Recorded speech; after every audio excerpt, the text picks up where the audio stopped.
एक बिरहा महाभारत से कहानी उस समय की है जब युधिष्ठिर जुआ में सब कुछ अपना हार गए। जंगल में भटक रहे हैं। भटकते भटकते पहुंचे हैं कहां? 4 लाइन भूमिका है। उपवन की शोभा भिंगो के स्वर से कानन में कुटिया बनाए दुर्वासा। कोकिला कंठ में नाद कोयल करे साधना ऋषि करे चढ़ा करके सांसा। पत्नी पंचाली संग में गए 5 भ्राता। गए मुनि की कुटिया पे एक फल निहारी।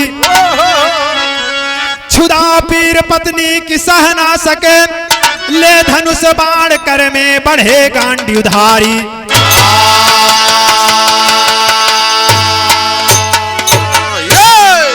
ए भैया हो जुआ में पांडव सब कुछ हार गए जब तो 12 बरिस का वनवास अब 1 बरिस का अज्ञातवास मिलल।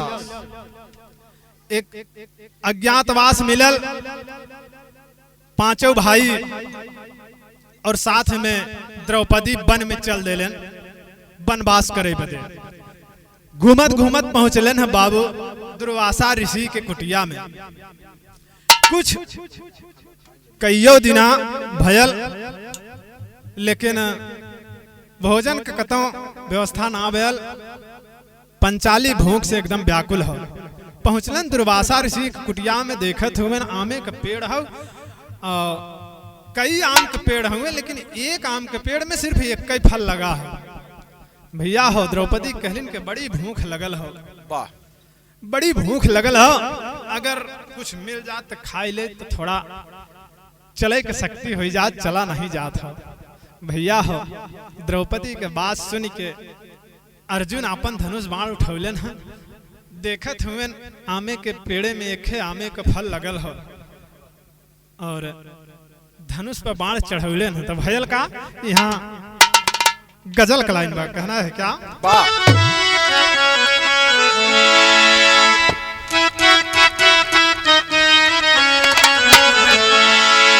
अरे उठो मुसलमान, अरे उठो मुसलमान नमाज पढ़ लो अभी मेरा मन भरा नहीं है। उठो मुसलमान नमाज पढ़ लो अभी मेरा सर कटा नहीं है। उठो मुसलमान नमाज पढ़ लो अभी मेरा सर। उठो मुसलमान नमाज पढ़ लो अभी मेरा सर कटा नहीं है।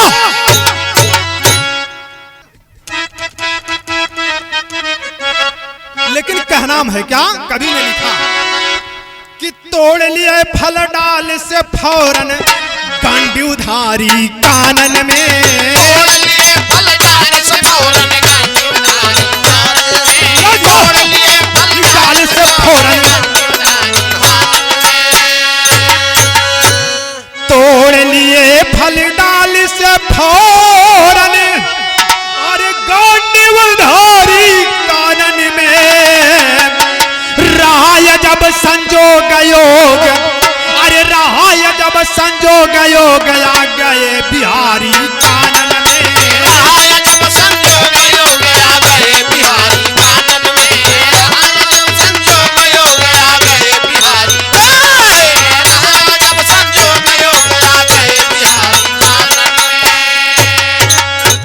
ए भैया हो धनुष बाण लेके चलन हम निशाना लगावे बदे तो कभी जी नजम का लाइन लिखा था कैसे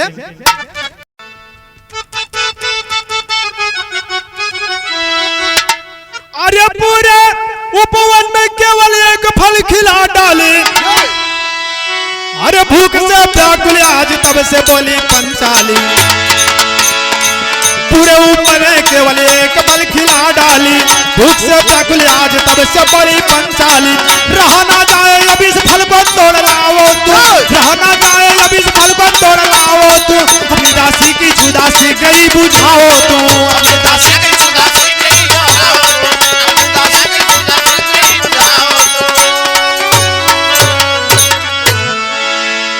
भैया हो अर्जुन धनुष बाण लेके चलल हमें द्रौपदी कहते कि देखा अब हमसे भूख बर्दाश्त नहीं होता जल्दी से ही फल के तोड़ के ले आवा और खा हमसे बर्दाश्त नहीं होता तो अर्जुन निशाना लगावत हन एक गीत बाई हाँ मास्टर साहब कौन सोई गल हो उठत ना हो भोर हो गल चिड़ई कौआ बोलत हुन दुल्हनिया खोद खोद के जगावत कैसे लेकिन वो यहाँ कैती से वहाँ कैती हो जाते हैं वहाँ कैती से यहाँ कैती हो जाते हैं उठत नहीं है और जब उठत नहीं है भैया उठत नहीं है तो कहत दुल्हनिया का कहता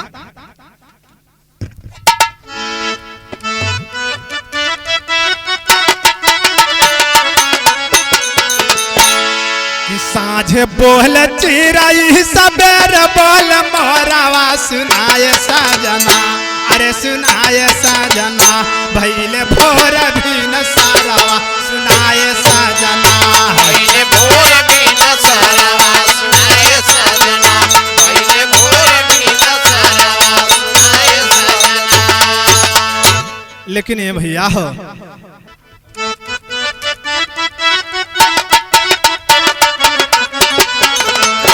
अरे आमावा के डारिया बफाला तवरे घारिया गिराई दिहलेना अरे गिराई दिहलेना वीर पारथानु धारिया गिराई दिहलेना वीर पारथानु धारिया गिराई दिहलेना वीर पारथानु धारिया गिराई दिहलेना ए भैया हो द्रौपदी कहलिन द्रौपदी का भूख अर्जुन से बर्दाश्त नहीं भैल ए भैया हो गांडी पे बाण चढ़लन मार देलन आम गिर गया लेके आयल हम इनका कि एक बाट फाला हम बाट छा खवाइया एक बाट फाला हम बाट छा खवाइया एक बाट फाला हम बाट छा खवाइया करके छाओ खंडा हम करबा बटाइया करके छा खंडा हम करबे बटाइया करके छा खंडा हम करबे बटाइया अरे धर्म के गदोरिया झुकाई के मौरिया थमाई दिहलेना अरे थमाई दिहलेना वीर पारथानु धारिया गिराई दिहलेना वीर पारथानु धारिया गिराई दिहलेना वीर पारथानु धारिया गिराई दिहलेना ओ गिराई दिहलेना हो गिराई दिहलेना हो गिराई दिहलेना वीर पारथानु धारिया गिराई दिहलेना वीर पारथानु धारिया गिराई दिहलेना ए भैया हो बड़वा मल्लन है आम गिरल लइके पहुँचलन है कहलन तो हम लोग तो 6 जने है आम एक हो हाँ लई जाए के धर्मराज के हाथे में रख दिलन कि भैया ला अब जैसे आप नियाव समझा हाँ वैसे करा भैया हो अब लई के धर्मराज अपने हाथे में सोचत हुए कि का करी तबले के बात भयल का मास्टर कहना है क्या कि पियावा शिवानी से अरे पियावा शिवानी से अनहार भइल आई और देवर तनी देहिया पे कालीदार जाई देवर तन देहिया पे यो ओ पिया वासिवान से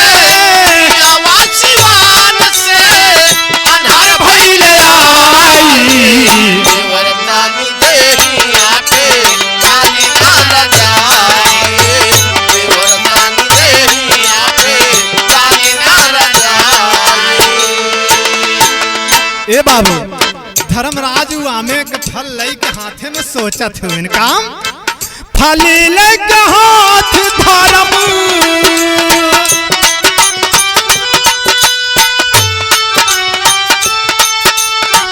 फली लगे हाथ धर्म सोचे लगाई कबले बसुरिया श्याम बिहाले बजाई कबले बसुरिया श्याम बिहाले बजाई कबले बसुरिया श्याम बिहाले बजाई ओ थाली लेके हाथ धरम थाली लेके हाथ धरम सोचे लगाई कबले बसुरिया श्याम बिहाले बजाई कबले बसुरिया श्याम बिहाले बजाई। ए भैया हथवा में आम का फल लेके धर्मराज सोचत हुए कि एका 6 खंड कई के अलगा दे तब से 7वां जने आई गन भैया सोचत हुए और तबले कृष्ण भगवान का बंसी के आवाज काने में पड़ल और रुक गए तबले सामने आ गए कन्हैया आई गए तो कहत का हुए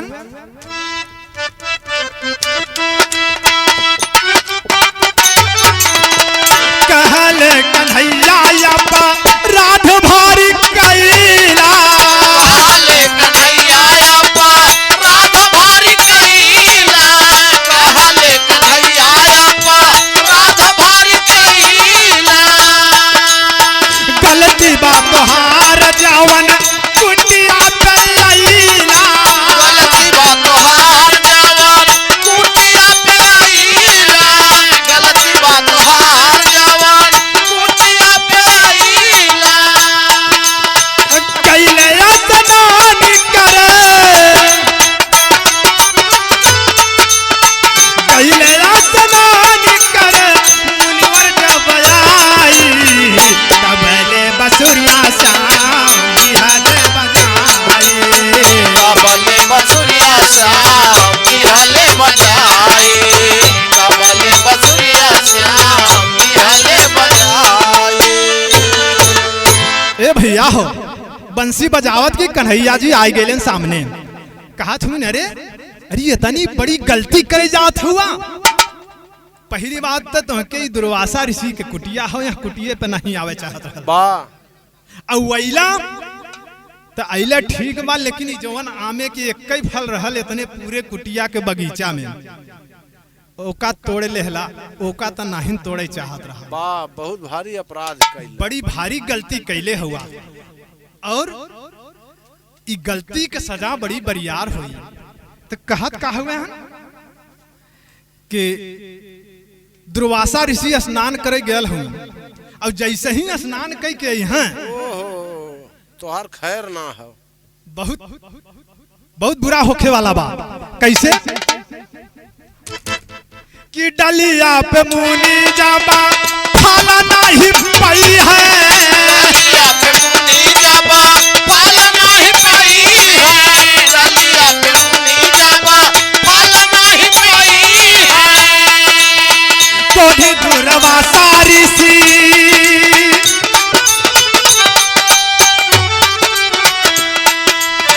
कोढ़ी दुर्वासा ऋषि सबवा सुनाई है दुर्वासा ऋषि सबवा सुनाई है क्रोधी दुर्वासा ऋषि सबवा सुनाई है वही फल जो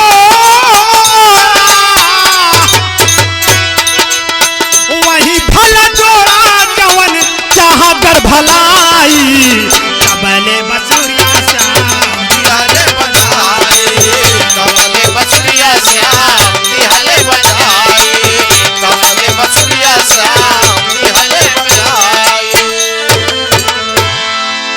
ए भैया हो भगवान बतावत हो इनकी देखा धर्मराज बड़े भैया बहुत बढ़ियार गलती के देले हुआ वाह अब अगर भलाई चाहत हुआ तो ये फल जहां से तोड़ले हुए वहां जोड़ दो नहीं तो दुर्वासा स्नान कई के आवत हुए और जब फल न देखे हैं तो तुरंत साफ दे हैं वाह और दुर्वासा जैसन क्रोधी यहाँ दुनिया में कौनो ऋषि नहीं बा वो मनिहन कोनो बात श्राप तुरंते दे। अब पांचों जने थर थर थर थर कपकपी चले शुरू हो गया। तो भयल का मास्टर साहब यहाँ के गीत बा कैसे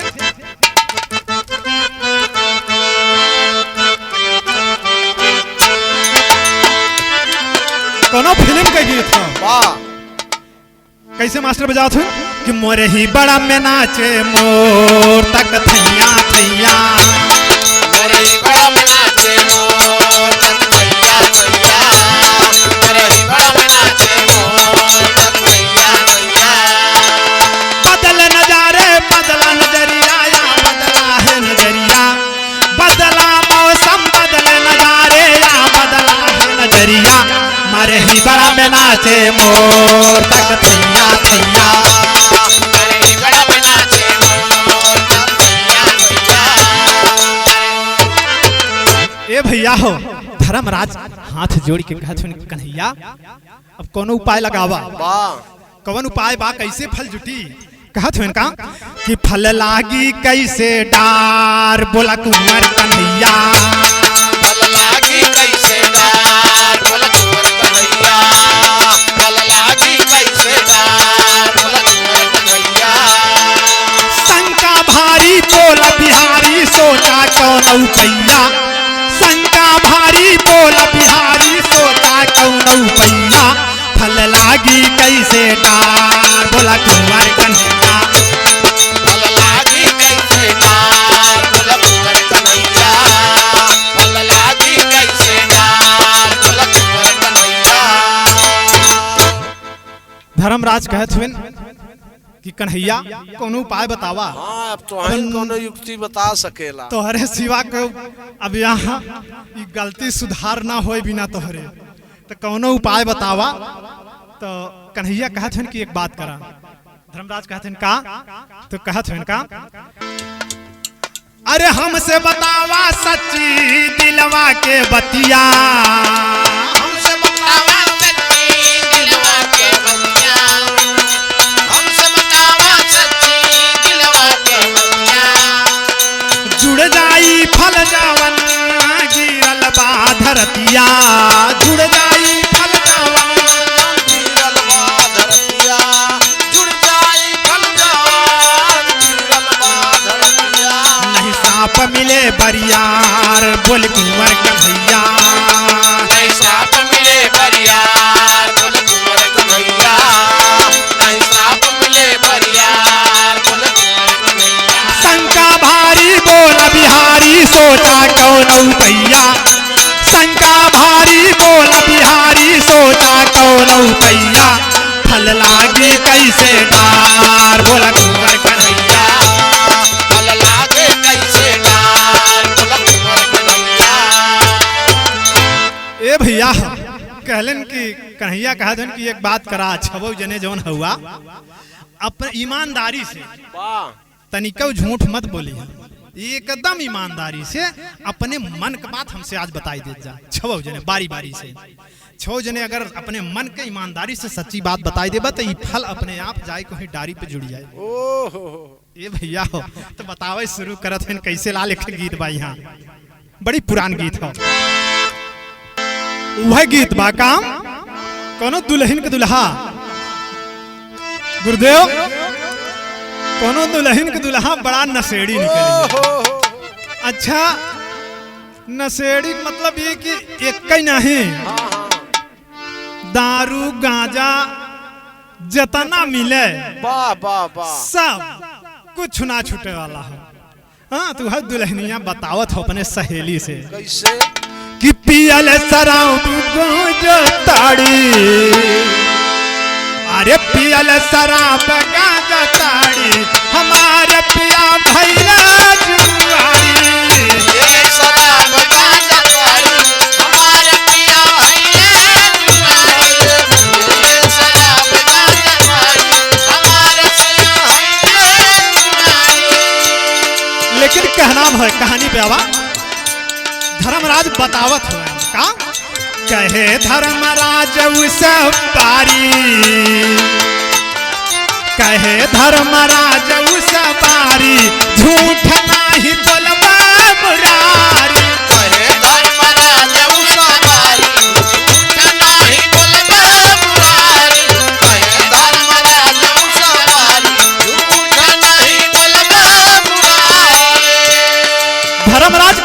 कि देखा कन्हैया अपने जीवन में हम झूठ नहीं बोला, ये हमार सच्ची दिल का बात हो।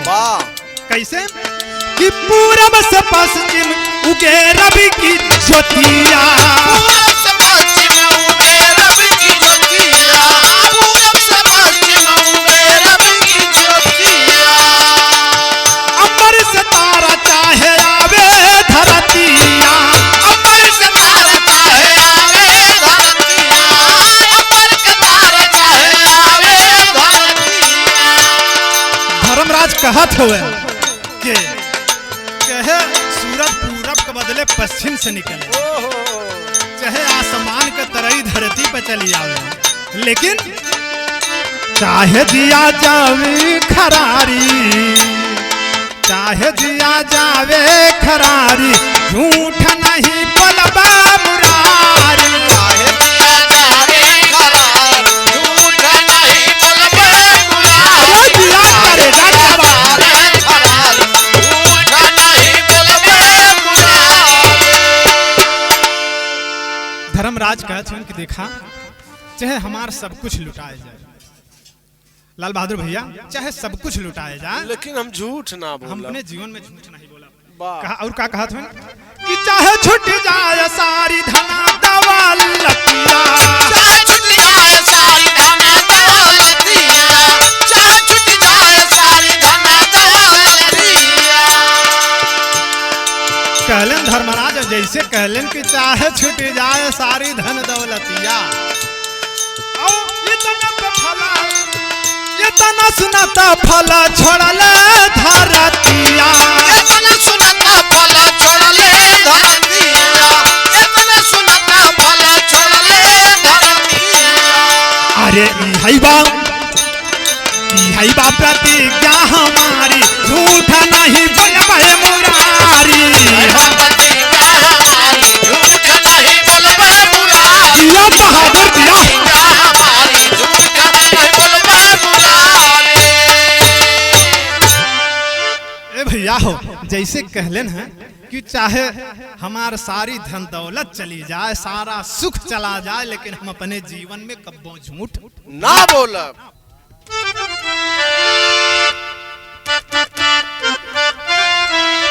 अरे भैया गया पाने हम करबे सेवा कैया हो, नकुल जी बताए उस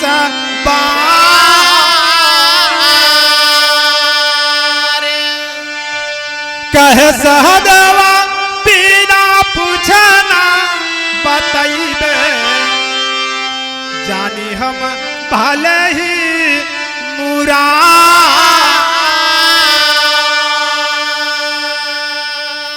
ए भैया हो नकुल कहत हुए कि कन्हैया हम पूरा जीवन अपने दिल की बात बतावत है, अपने दिल की बात बतावत है कि हम अपना पूरा जीवन अपने बड़का भैया धर्मराज के सेवा में बिताए दे, कोनो खोट नहीं बा, एकदम सच अपने दिल का हकीकत बात बतावत है।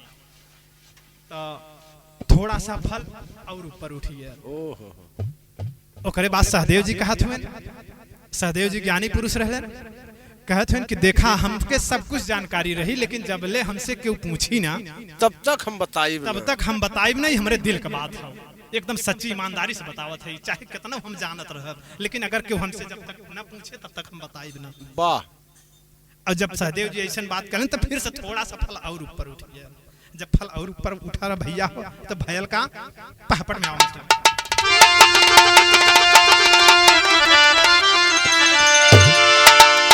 भीम का नंबर आयल है भैया हो, गदा लई के खड़ा भइले न, कहत है का अरे भीम गदा धरि हरि समनवा बीच बनवा में, अरे भीम गदा धरि हरि समनवा बीच बनवा में, और लगे बतावे मन के तब यार मनवा बीच बनवा में, लगे बतावे मन के तब यार मनवा बीच बनवा में, लगे बतावे मन के तब यार मनवा बीच बनवा में।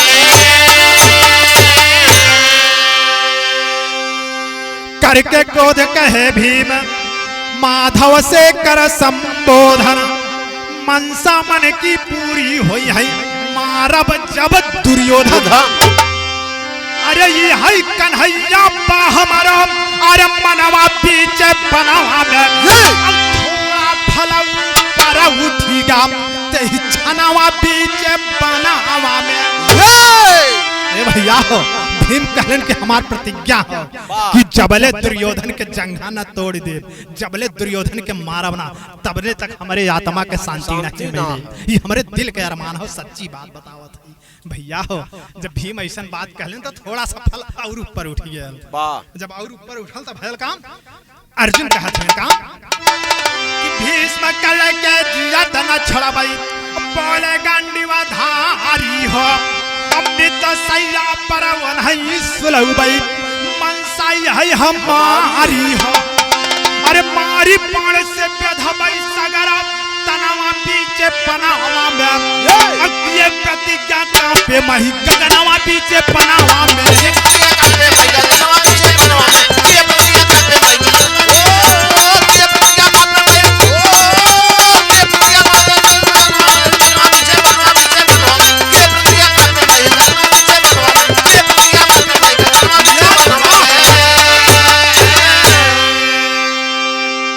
ए भैया हो, अर्जुन कहलन के भीष्म और कर्ण के हम अपने हाथे से मारब, इतना बाण मारब, इतना बाण मारब कि उनके शरीर का अंग न दिखाई।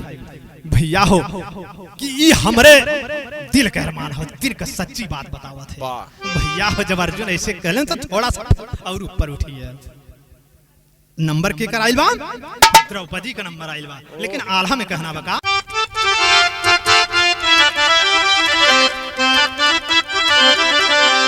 अरे आइल बावो सरिया जब रानी द्रौपदी के कि सच सच बताई बा सुना बीराना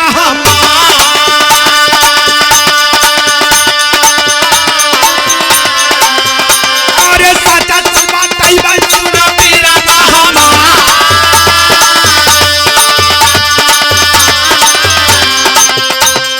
सबही से प्यारा हमारा बचा हूँ भी,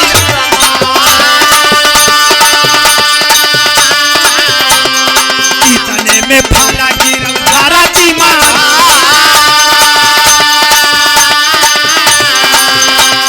होई के चकी तकी न बचा हूँ भीरना, एक टका द्रौपदी के रहा हो निहार। बाबू द्रौपदी बतावत है कि हाँ दुनिया में सबसे क्यों प्यारा बात ही पांचों पति हमारा हुए। अब भैया हो जैसे ऐसे कहलिन है द्रौपदी की पांचों पति सबसे प्यारा हुए, दिल का बात है तो जो फला ऊपर उठल रहा झम से गिरल धरती पे। ए भैया हो पांचों पंडवा आपस में गिरने लागे, कम से 5 जने है कि 6 जने कई जने है, गलत तो नहीं बा, आपसाई में गिनाई लगल और द्रौपदी का ओरी देखत हुए और कन्हैया सोचत हुए तब, और पांचों भाई सोचत हुए कि अब श्राप से बचब ना हम, दुर्वासा का श्राप लगी जरूर, जंग के पांचों भाता नहीं बची है परनावा।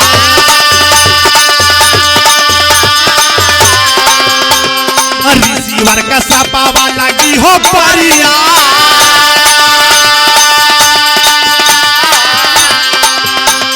द्रौपदी बतावे फिर से द्रौपदी बतावे फिर श्याम के समनावा, पिता के भवन में जब रहली कुआं,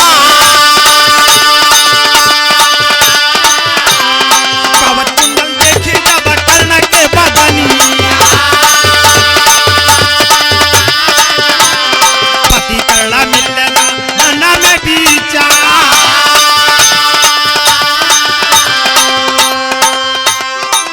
अरे मीना बेधी अर्जुन लाए अपने भवनमा, किया गवा का बतिया सुना होई जहां,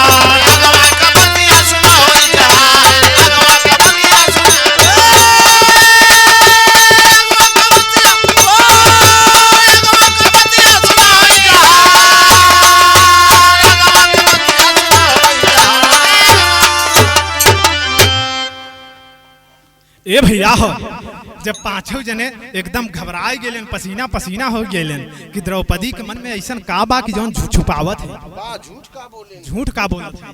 भैया हो, कन्हैया कहलन कि सही सही बात बतावा, नहीं तो वहीं दुर्वासा ऋषि आवत हो, श्राप दे हैं, 5 से 6 जने भस्म हो जावा। भैया हो, तब द्रौपदी बतावत है कि जब हम बचपन में रहली, कुंवार रहली, शादी ना भयल रहला, तो हम एक बार कर्ण के देखली तो कर्ण के जब कवच कुंडल देखली तो हमारे मन में एक बार ये विचार आयल रहल कि अगर कर्ण हमका पति के रूप में मिल जाते हैं तो हमार जीवन धन्य।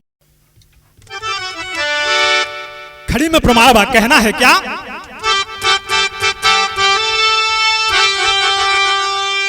अरे सपवा के डर से कांपई पांचौ मूर्ति, बोली माधव के समनवा हो रानी द्रौपदी।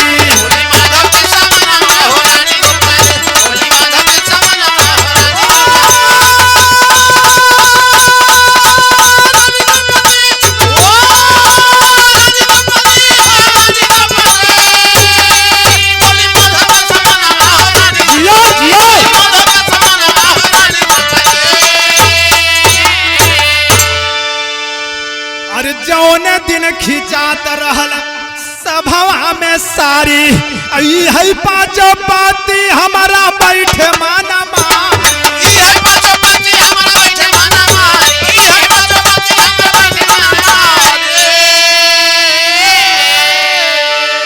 तल्लजिया बचौतना होतन करड़ा जब पति, बोली माधव के समनवा रानी द्रौपदी।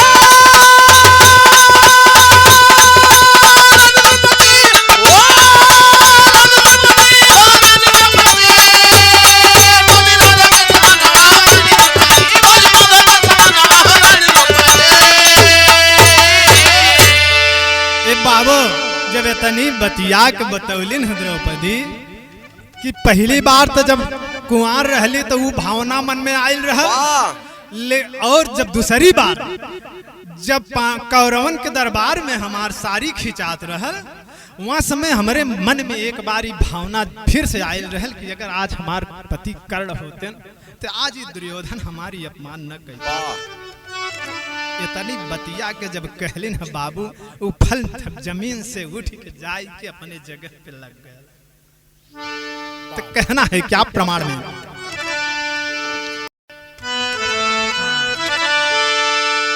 राम में तो गुरु सीताराम हर्षित भय पंचाली से,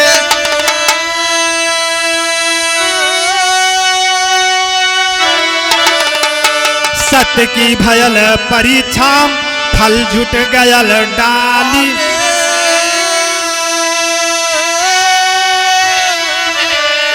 अरे माधव की इच्छा पूरी हो गई, यादव ब्रिजेश किशोर सारद से पाए शिक्षा, माधव की इच्छा पूरी हो गई।